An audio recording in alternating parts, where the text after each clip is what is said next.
Le Seigneur soit avec vous. Évangile de Jésus-Christ selon saint Luc.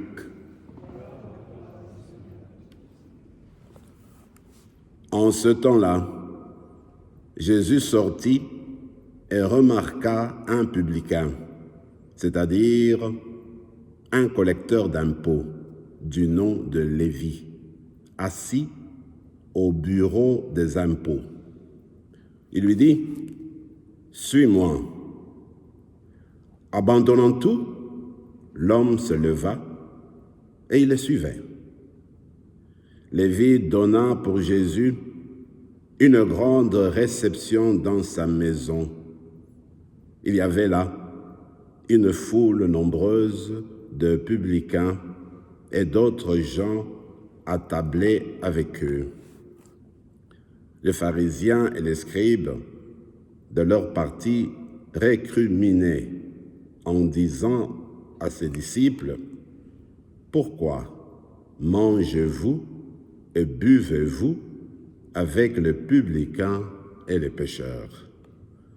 Jésus leur répondit, « Ce ne sont pas les gens en bonne santé qui ont besoin du médecin, mais les malades. Je ne suis pas venu appeler des justes, mais des pécheurs, pour qu'ils se convertissent. » Acclamons la parole de Dieu.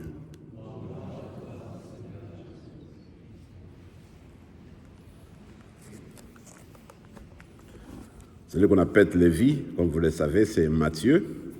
Alors voilà qu'il était en train de faire son travail habituel.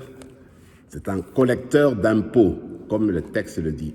Et nous savons que, durant Jésus, à l'époque, être collecteur d'impôts, c'était être pratiquement un pécheur public. Tout le monde savait partout que celui-là, il n'a pas droit à aller, n'est-ce pas, à la synagogue ou à Jérusalem, n'est-ce pas, au temple. Donc, personne ne va vouloir s'approcher davantage de lui. Du coup, voilà que Jésus arrive et il rencontre, n'est-ce pas, Lévi, le Matthieu. Il le regarde, il dit, « Suis-moi. » Regardez, personne d'entre nous, même si on était avec eux, n'aurait fait comme Jésus. Regardez, Matthieu lui dit, « Écoute, viens avec nous. » Personne n'aurait pensé être avec lui, rester avec lui, manger avec lui, jamais, parce que c'est un pécheur. Parce que dans ce qu'il faisait là, il trahissait son peuple. Alors je regarde le cœur de Jésus, il sait lire le cœur des personnes. Il savait les soifs et les faims de Matthieu, de Lévi. Il savait que cet homme-là, dans son cœur, désirait quelque chose de mieux. Il voulait sortir de son marasme, il voulait sortir de son péché. Il ne savait pas comment le faire. Peut-être que Jésus, en le regardant, il a compris cela dans son cœur. Il l'appelle, il a voulu lui donner une nouvelle vie. Voilà ce que Jésus fait continuellement avec nous autres. Quand on va vers lui, et quand on désire aller davantage, le Seigneur vient toujours à notre disposition, au-devant de nous, pour nous aider à avancer. C'est ce qu'il a fait avec Lévi. Mais maintenant, regardons Matthieu lui-même. Quand il entend cette parole-là de Jésus, directement, dit le texte, il abandonne tout et il suit. Il ne discute pas du tout. Il ne te dit pas, peut-être que j'ai fait erreur, où est-ce que ça va m'amener? Exactement, il laisse tout tomber et il suit Jésus directement. La promptitude, accepter oui directement. Voilà un exemple que Matthieu nous donne aujourd'hui. Durant ce temps de carême, peut-être que Lévi nous donne un exemple. Quand nous regardons autour de nous, peut-être que c'est toujours difficile de faire un prompt oui à la manière de Lévi. Parce que nous sommes restés rattachés à certaines choses. Matthieu a abandonné sa porte, sa table, a abandonné, n'est-ce pas, l'argent qu'il recevait, tout, et il a recommencé une nouvelle vie.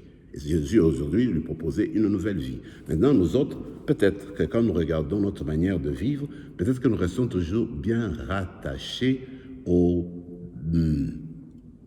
choses qui sont toujours en train de prendre le temps pour nous. Par exemple, l'Internet.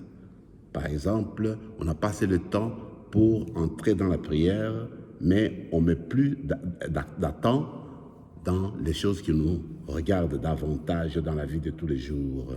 Voyez-vous, on peut peut-être penser à des choses qui regardent notre égoïsme et puis regarder davantage notre haine, parce qu'on veut peut-être être le premier un peu de tout. Durant ce temps-ci, faisons comme Lévi. On va essayer de faire un effort pour nous débarrasser des choses qui nous empêchent de nous lever davantage, aller vers le Seigneur, faire davantage, n'est-ce pas, ouvrir notre cœur davantage pour accueillir les prochains, les personnes qui nous entourent. Voilà la chose qu'on peut faire durant ce temps de carême. La dernière chose de l'évangile d'aujourd'hui, c'est que Jésus se présente comme le médecin. Souvent, j'entendais dire toujours, vous savez, vous les potes là, vous êtes comme des médecins. Oui, mais qu'est-ce que ça veut dire? Enfin, aujourd'hui, le Seigneur te dit, moi là, je suis médecin. Je suis venu pour les personnes qui sont malades. Si vous vous sentez bien, c'est beau. Le Seigneur, dit-il, il est venu pour les pécheurs, pour les malades, les personnes qui ont besoin de remèdes, qui ont besoin de médicaments. Alors lui vient là pour nous guérir. Voilà ce qu'il fait tout le temps quand on se tourne vers lui. Alors dans la vie que nous vivons tous les jours, il fait comme les anciens médecins. Ils vont de maison en maison pour guérir, pour soigner les personnes dans les familles. Aujourd'hui, c'est un peu différent. Même si aujourd'hui, nous allons à l'hôpital, c'est encore la manière. Quand on vient à l'église, c'est comme si on venait à l'hôpital aussi en quelque sorte. En fait, le Seigneur, il nous accueille comme médecins parce qu'il sait que nous avons besoin de médicaments, nous avons besoin de remèdes, nous avons besoin de guérison. Voilà ce qu'on va dire au Seigneur aujourd'hui. Nous avons besoin de guérison spirituelle, de guérison intérieure, de guérison aussi extérieure. Regardez, moi j'aime beaucoup cette parole donc de Jésus qui dit, écoute, je suis venu pour les pécheurs. S'il n'y avait pas de pécheurs, Jésus ne serait jamais venu. Il est venu pour vous et pour moi. Parce que nous sommes des pécheurs, il faut le reconnaître. Quand on le reconnaît, alors tout commence. Quand on dit au médecin, voici, il y a ça, il va t'aider à guérir. Il faut le dire. Je me rappelle des paroles magnifiques du Seigneur dans la Bible qui dit, écoutez, moi là, je déteste le péché. J'aime le pécheur. C'est encore un peu dans ce sens-là. Il faut reconnaître son péché, reconnaître qui on est. Quand on reconnaît cela, le Seigneur vient à notre secours et va nous relever. Alors quand on est relevé, on fait comme Matthieu. On appelle toutes les personnes qu'on connaît, on vient partager la joie, on vient de partager notre foi avec les personnes que nous aimons autour de nous. Que cette Eucharistie nous rapproche davantage du Christ, nous aide à connaître davantage Jésus et nous conduit à grandir dans l'amour pour Dieu, dans l'amour pour le prochain. Amen.